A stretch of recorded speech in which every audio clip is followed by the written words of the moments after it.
Hey guys, कैसे हैं आप सब। I hope you are doing well. I am Sandeep, welcome to CSC circle. तो आज हम डिस्कस करेंगे जो हमारा विजन आईएएस का जो 2021 टेस्ट सीरीज चल रही है, इसका ये आज जो है 22 नंबर का सेकेंड पार्ट है। ठीक है, तो इसमें हम लोग 25 क्वेश्चन सॉल्व करेंगे। हम लोगों ने 25 सुबह वाले वीडियो में सॉल्व कर लिए थे, तो ये हमारा सेकेंड वीडियो है आज का। ठीक है, तो इसमें 25 सॉल्व करेंगे और कल दोनों को मतलब 50 क्वेश्चन का मिल जाएगा। और अगर आप लोगों को जो मतलब जो नए हमारे सब्सक्राइबर या व्यूवर्स हैं, उनको अगर वीडियो की प्लेलिस्ट देखनी है, ठीक है, तो चले जाइए वहाँ। एक से लगाकर हमने 22 तक मतलब 22वां टेस्ट चल रहा है, ये सारे टेस्ट सॉल्व कर लिए हैं। तो आप उसके मतलब चैनल की होम स्क्रीन पे जाएंगे तो सारी प्लेलिस्ट और वीडियो सारे मिल जाएंगे वहाँ पे। ठीक है, तो वहाँ से आप लोग देख सकते हैं। तो चलते हैं क्वेश्चन नंबर 26 पे। तो इसमें कहा गया है कि मत्स्य भारत में मत्स्य पालन क्षेत्र के संदर्भ में बताना है कि कौन सा स्टेटमेंट सही है। तो फर्स्ट है कि भारत के मत्स्य उत्पादन में अधिकांश हिस्सेदारी अंतर्देशीय मत्स्य उत्पादन का रहा है। ठीक है, और सेकेंड है कि आंध्र प्रदेश का अग्रणी मत्स्य उत्पादक राज्य है। और जो मतलब मत्स्य क्षेत्र को बैंक ऋण के लिए प्राथमिक क्षेत्र के रूप में वर्गीकृत किया गया है। तो देखो, ये 2 करोड़ तक का जो मछली पालन के लिए दिया जाता है ऋण, ठीक है, इसे प्राथमिक मतलब प्राइमरी सेक्टर के लिए वर्गीकृत किया गया है। ठीक है, तो ये हमारा फर्स्ट थर्ड वाला स्टेटमेंट सही है, और ये जो सेकेंड वाला है ये भी सही है, क्योंकि आंध्र प्रदेश देश का अग्रणी मत्स्य उत्पादक क्षेत्र है मतलब राज्य है। और ये फर्स्ट वाला भी स्टेटमेंट सही है, क्योंकि अधिकांश हिस्सेदारी है जो तो अंतर्देशीय जो मतलब जो अंतर्देशीय मत्स्य उत्पादन की है, क्योंकि जो अभी टोटल 12.6 टन देखने को मिला था प्रोडक्शन, ठीक है, मिलियन टन देखने को मिला था। इसमें 65% जो ये अंतर्देशीय मत्स्य उत्पादन का रहा है। ठीक है, तो हमारा ए वाला इसमें कौन सा तीनों स्टेटमेंट सही है, तो डी वाला ऑप्शन इसका सही हो गया। ठीक है, नेक्स्ट है हमारा 27। तो इसमें कहा गया कि हर फिंडल हर्समैन इंडेक्स, ठीक है, इसके बारे में बताना है, HHI के बारे में, कि कौन सा मतलब इसके संबंध में हमारा ऑप्शन सही है। ठीक है, तो फर्स्ट है कि किसी बाजार में प्रतिस्पर्धा निर्धारित करने के लिए, सेकेंड है कि किसी अर्थव्यवस्था में बेरोजगारी की दर निर्धारित करने के लिए, और सी है कि किसी राष्ट्र के भीतर आय असमानता का माप निर्धारण करने के लिए, और डी है कि दीर्घ अवधि में किसी अर्थव्यवस्था की वृद्धि दर निर्धारित करने के लिए। ठीक है, तो देखो इसका ए वाला ऑप्शन सही है, किसी बाजार में प्रतिस्पर्धा निर्धारित करने के लिए जो हर हर फिंडल हर्समैन इंडेक्स लाया जाता है। ठीक है, तो उसके बारे में ये निर्धारित करता है। नेक्स्ट है हमारा क्वेश्चन नंबर 28। तो इसमें कहा गया है कि वर्ष 2018 में गठित कठोर कार्रवाई करने के लिए कमांडो बटालियन यानी कोबरा की जो बात की जा रही है, ठीक है, जिसे प्राय सुर्खियों में देखा जाता है। ठीक है, तो भारत में किस क्षेत्र में ये तैनात है। तो अभी कोबरा बटालियन के जो उस पे अटैक हुआ था, ठीक है, माओवादियों का, तो उसके संबंध में कई सिपाहियों की मृत्यु हो गई थी। ठीक है, तो ये हमेशा न्यूज में रहता है, तो इसमें बताना है कि किस क्षेत्र में इसको तैनात किया गया है। तो फर्स्ट है कि वामपंथी उग्रवाद से प्रभावित राज्यों में तटरक्षक के रूप में गश्त करने के लिए और भारत तिब्बत सीमा पर। ठीक है, तो देखो ये वामपंथी उग्रवाद से संबंधित जो ये माओवादी क्षेत्र है, जैसे तुम्हारा ये, ठीक है, छत्तीसगढ़ हो गया, और झारखंड हो गया, बिहार वाला है, MP वाला कुछ क्षेत्र है, और आंध्र प्रदेश है, उड़ीसा वाला क्षेत्र है, तेलंगाना वाला, ये पूरी मतलब एक सर्कल पट्टी देखने को मिलेगी। ठीक है, तो इसी क्षेत्र में इसको तैनात किया जाता है। तो फर्स्ट वाला स्टेटमेंट सही हो गया, और ये गलत है दोनों स्टेटमेंट। ठीक है, क्योंकि ये कोबरा जो कमांडो होते हैं, तो इनको मतलब जो ये माओवादी होते हैं या साम्य जो माओवादी होते हैं वामपंथी, ठीक है, इनको मतलब कम करने के लिए या ख़त्म करने के लिए किया गया है, और इनका मन बदलने के लिए भी कह सकते हैं एक तरह से। ठीक है, तो हमारा ए वाला ऑप्शन इसका सही हो गया। नेक्स्ट है हमारा क्वेश्चन नंबर 29। तो इसमें कहा गया कि हाल ही में सुर्खियों में रहा E20 ईंधन यानी E20 फ्यूल के बारे में बताना है, किसके बारे में ये बात हो रही है। ठीक है, तो फर्स्ट है कि कोविड-19 के पश्चात आर्थिक विकास की को तीव्रता प्रदान करने के लिए G20 राष्ट्रों की रणनीति है। ठीक है, बी है कि कृत्रिम सूर्य प्रयोग में प्रयुक्त किए जाने वाले ईंधन से है, और सी है कि 20% एथेनॉल और गैसोलीन यानी पेट्रोल मिश्रित ईंधन से। ठीक है, और हमारा डी ऑप्शन है, जो वर्ष 2020 में घटित कच्चे तेल के नकारात्मक वायदा बाजार को चिन्हित करने वाले पद से है। ठीक है, तो देखो इसमें ये जो जो इसकी बात की जा रही है, ठीक है, तो ये जो E20 ईंधन की बात की जा रही है, तो ये क्या है एक्चुअली में ये है, इसमें क्या करेंगे कि 20% एथेनॉल और गैसोलीन पेट्रोलियम का जो है इसमें मिश्रण किया जाएगा। ठीक है, तो हमारा सी वाला ऑप्शन इसका सही है। और इसका जो टारगेट है उसकी अगर हम बात करें तो देखो, जैव ईंधन की जो नीति आई थी उसके अंतर्गत इसमें बात करें तो 2030 तक, ठीक है, 2030 तक इसका टारगेट है कि 20% जो है आपको एथेनॉल पेट्रोल और पेट्रोल में मिक्स किया जाए, और जो 5% ये गैसोलीन जो बायोडीजल है, ठीक है, इसको मिश्रित करने की बात की जा रही है। ठीक है, तो ये हमारा सी वाला ऑप्शन सही हो गया। ठीक है, तो नेक्स्ट है हमारा क्वेश्चन नंबर 30। क्वेश्चन नंबर 30 में कहा गया है कि निम्नलिखित संगठनों में से कौन सा अंतर्राष्ट्रीय ऋण सांख्यिकी रिपोर्ट जारी करता है। तो विश्व बैंक है, अंतर्राष्ट्रीय मुद्रा कोष, यूरोपीय सेंट्रल बैंक या संयुक्त राष्ट्र व्यापार और विकास सम्मेलन। ठीक है, तो अंतर्राष्ट्रीय ऋण सांख्यिकी रिपोर्ट की अगर हम बात करें तो इसमें देखो ये वर्ल्ड बैंक के द्वारा जारी किया जाता है, और ये त्रैमासिक तिमाही के आधार पर बाह्य ऋण और जो ये त्रैमासिक लोक क्षेत्रक ऋण होता है उसके अवलोकन के लिए इसको जारी किया जाता है। ठीक है, नेक्स्ट है हमारा 31। तो इसमें कहा गया है कि आयात प्रतिस्थापन इम्पोर्ट सब्सटीट्यूशन जो होते हैं, ठीक है, उसके संबंध में बताना है कि कौन सा स्टेटमेंट हमारा सही नहीं है। ठीक है, तो इस नीति का उद्देश्य घरेलू उत्पादन को बढ़ावा देना है। सेकेंड है कि यह संरक्षणवादी आर्थिक नीति को इंगित करता है। और 4C है हमारा कि जिन देशों में आयात प्रतिस्थापन का अनुसरण किया जाता है वहाँ उच्च प्रशुल्क और कोटे का उपयोग सामान्यता अधिक होता है। ठीक है, और हमारा डी है कि अधिकांश विकास राष्ट्रों द्वारा इसका प्रयोग किया जाता है। तो देखो ये गलत है, अधिकांश राष्ट्र इसका प्रयोग नहीं करते हैं, तो गलत स्टेटमेंट पूछा गया है, तो गलत हमारा डी ऑप्शन है इसका। ठीक है, तो यही हमारा सही हो जाएगा। इसका जो है बहुत कम ही राष्ट्र इसका प्रयोग करते हैं। और ये जो तीनों ऊपर बताए गए हैं इसके संबंध में, जो आयात प्रतिस्थापन के संबंध में, तीनों स्टेटमेंट सही हैं, तो हमारा डी वाला गलत है, तो डी आंसर हो गया हमारा। ठीक है, नेक्स्ट है हमारा 32।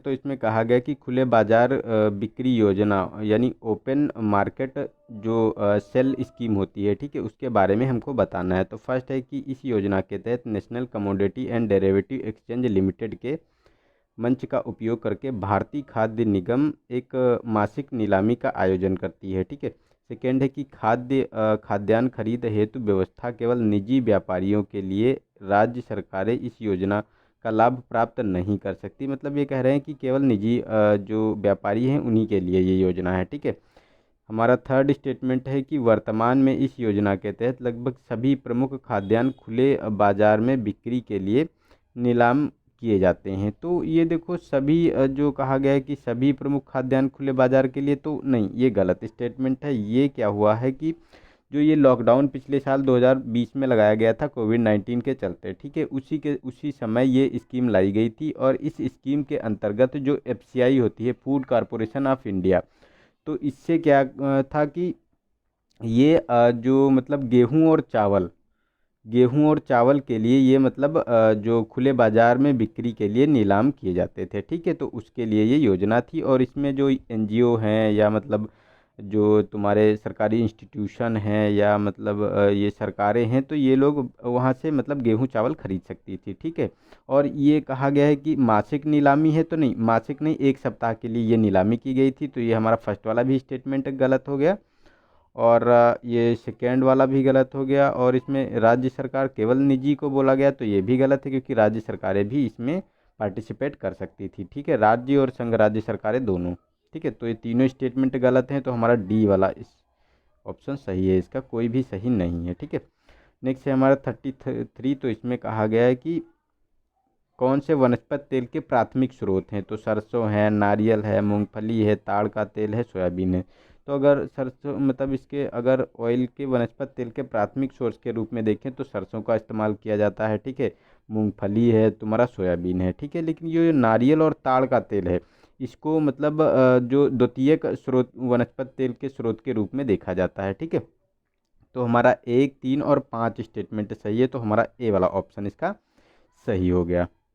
नेक्स्ट है हमारा 34। तो इसमें कहा गया कि सूक्ष्म लघु उद्यमों यानी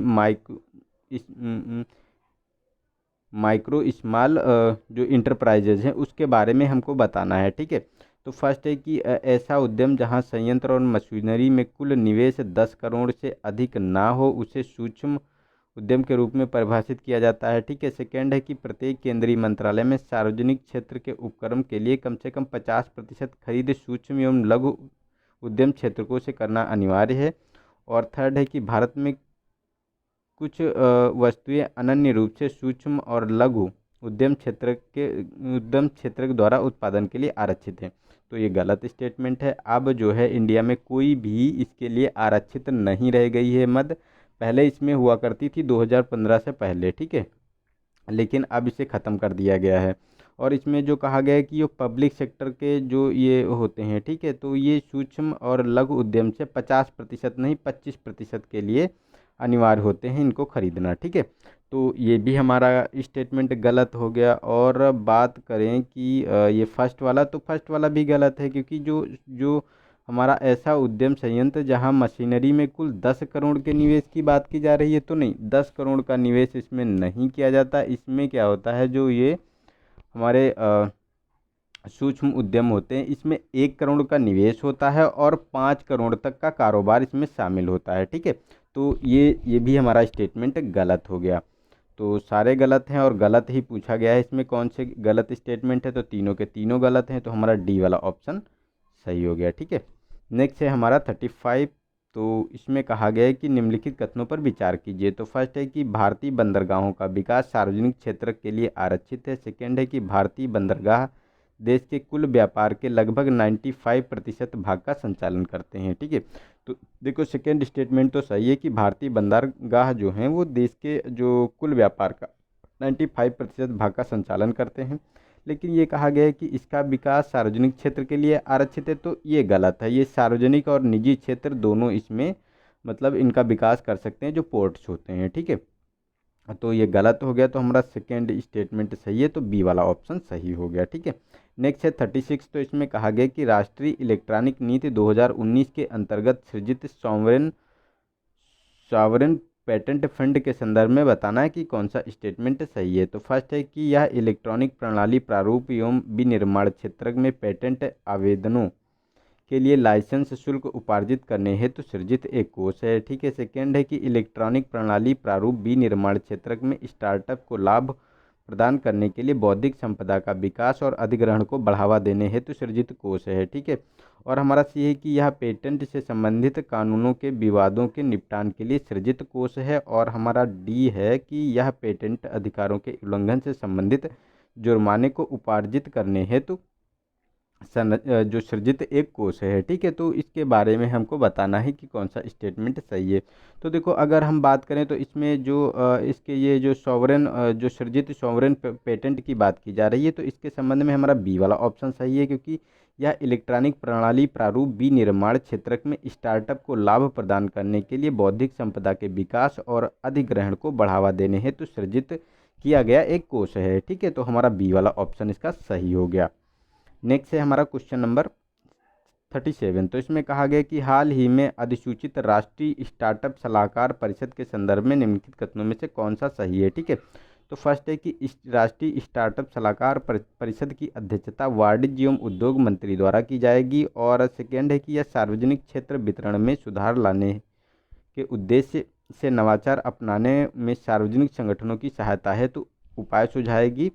और थर्ड है कि परिषद में 2 वर्ष की अवधि के लिए केंद्र सरकार द्वारा नाम निर्दिष्ट सफल स्टार्टअप के संस्थापकों को भी शामिल किया जाएगा। ठीक है, तो इसमें कौन सा स्टेटमेंट हमारा सही है।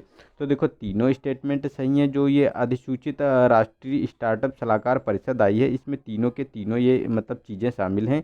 एक मतलब केंद्र सरकार द्वारा जो नाम निर्दिष्ट सफल जो स्टार्टअप के संस्थापक भी इसमें शामिल होंगे। ठीक है, और ये मतलब नवाचार के लिए बहुत अच्छी मतलब सार्वजनिक वितरण में सुधार के उद्देश्य से नवाचार अपनाने के लिए भी ये मतलब सुझाव देंगे। साथ ही इसकी अध्यक्षता करता है वाणिज्य एवं उद्योग मंत्री। ठीक है, तो हमारे तीनों स्टेटमेंट सही हैं, तो हमारा डी वाला ऑप्शन इसका सही है। नेक्स्ट है हमारा क्वेश्चन नंबर 38। तो इसमें कहा गया है कि विभिन्न आकलन दर्शाने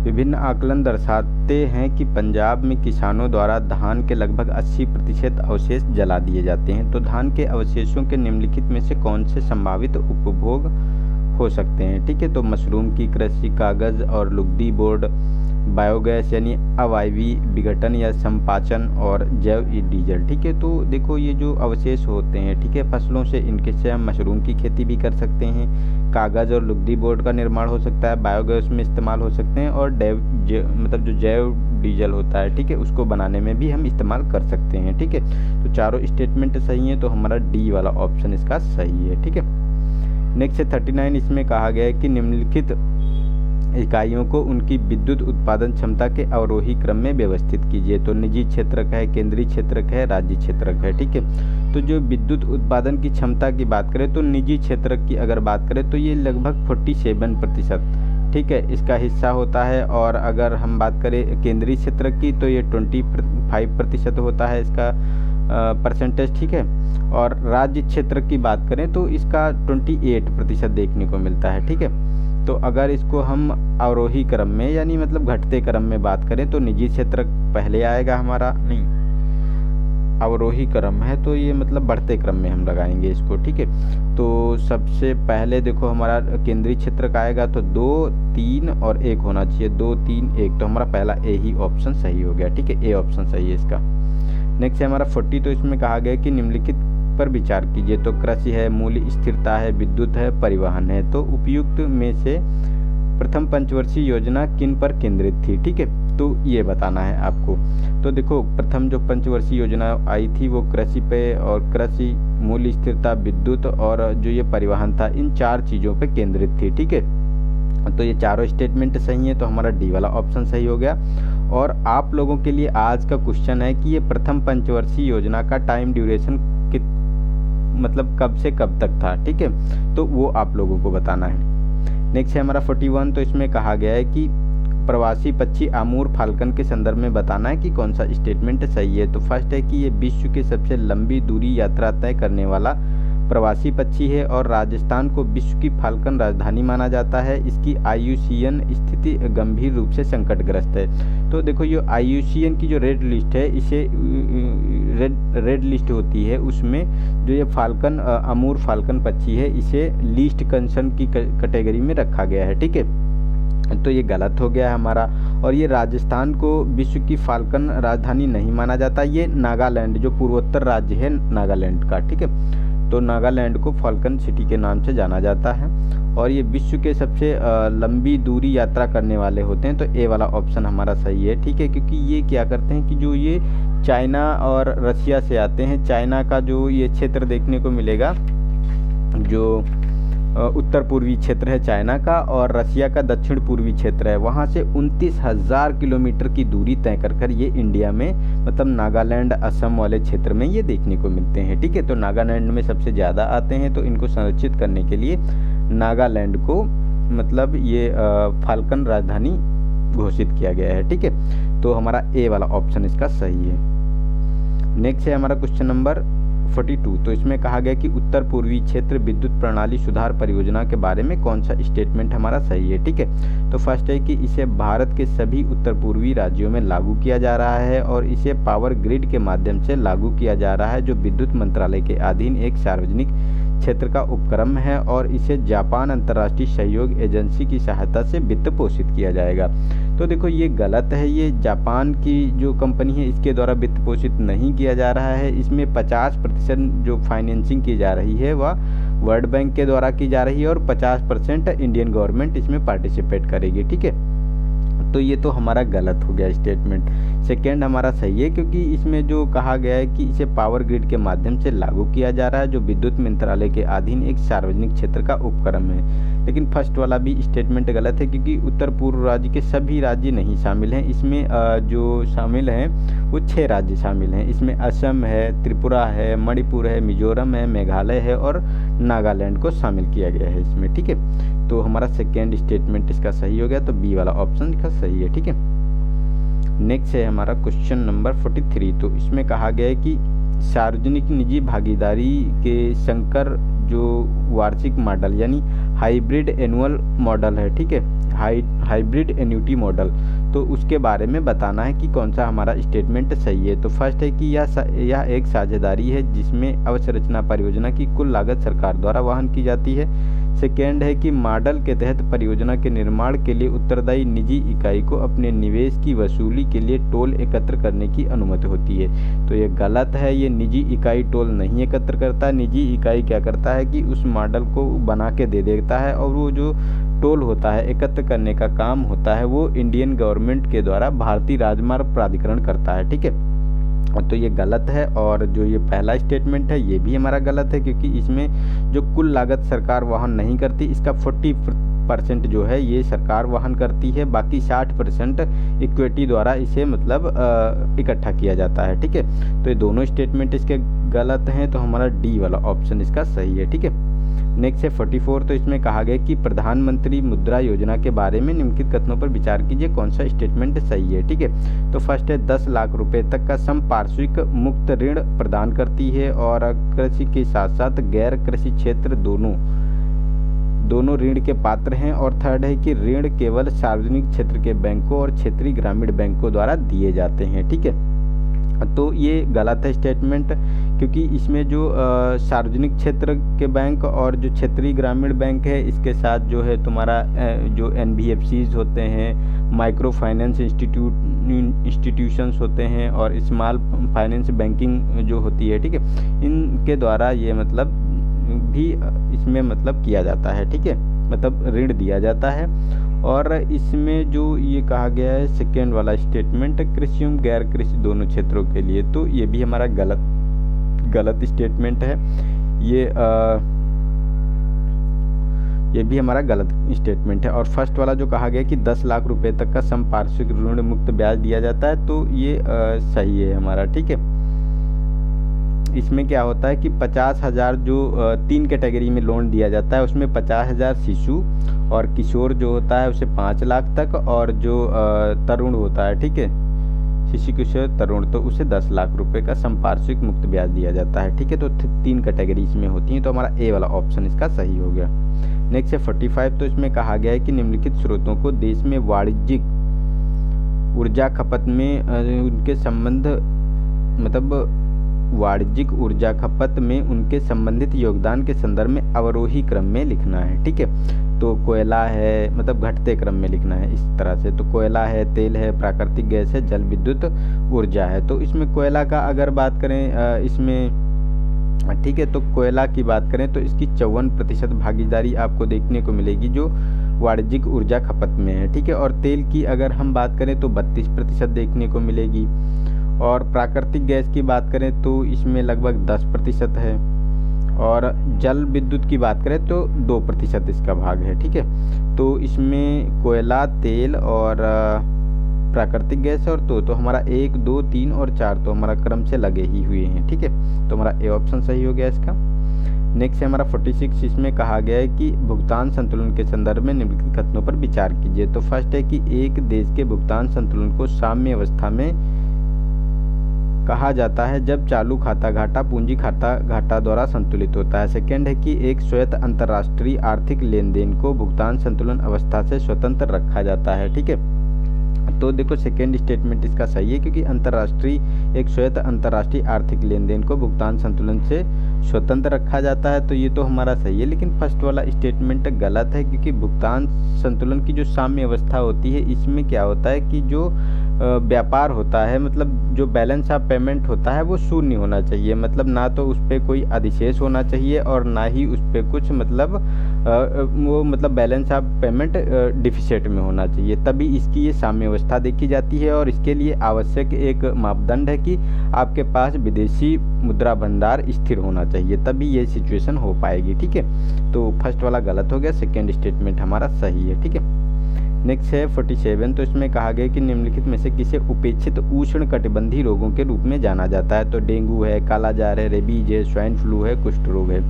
तो देखो उपेक्षित अगर जो उष्ण कटिबंधीय रोगों की बात करें तो देखो डेंगू है, कालाजार है, रेबीज है और ये कुष्ठ रोग है। ठीक है, लेकिन स्वाइन फ्लू नहीं है इसमें शामिल। ठीक है, तो हमारा 1, 2, 3 और 5, 1, 2, 3 और 5, तो हमारा सी वाला ऑप्शन इसका सही हो गया।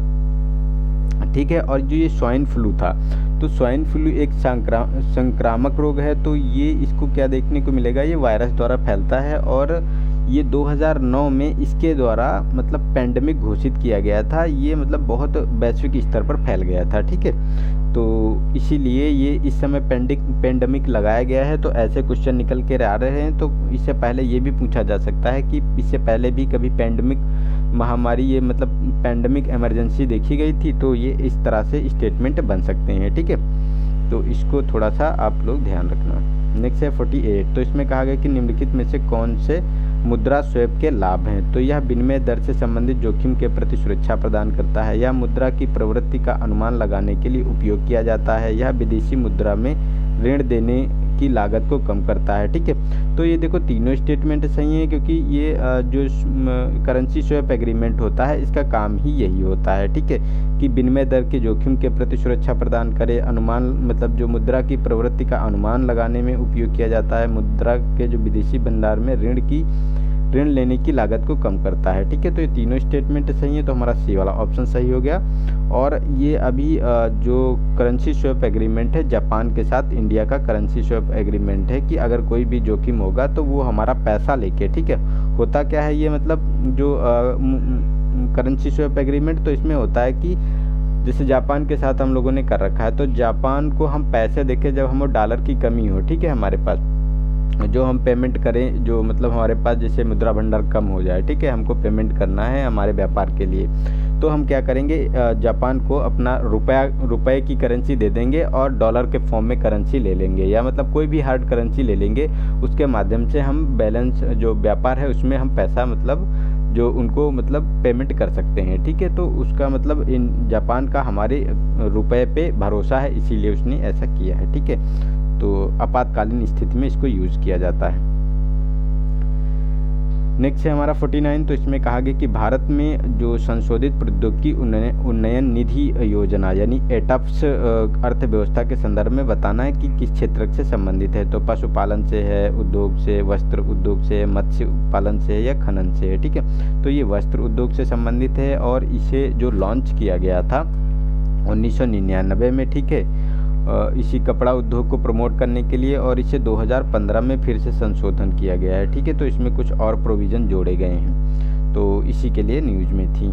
नेक्स्ट है हमारा 50 क्वेश्चन नंबर। तो इसमें कहा गया है कि निम्नलिखित पर विचार करना है कि फर्स्ट है कि सॉफ्टवेयर टेक्नोलॉजी पार्कों को माल की आपूर्ति करना, सेकेंड है कि पूंजी माल की आपूर्ति करना, थर्ड है कि संयुक्त राष्ट्र एजेंसियों द्वारा वित्त पोषित परियोजनाओं की आपूर्ति करना, और फोर्थ है कि परमाणु ऊर्जा परियोजना को माल की आपूर्ति करना।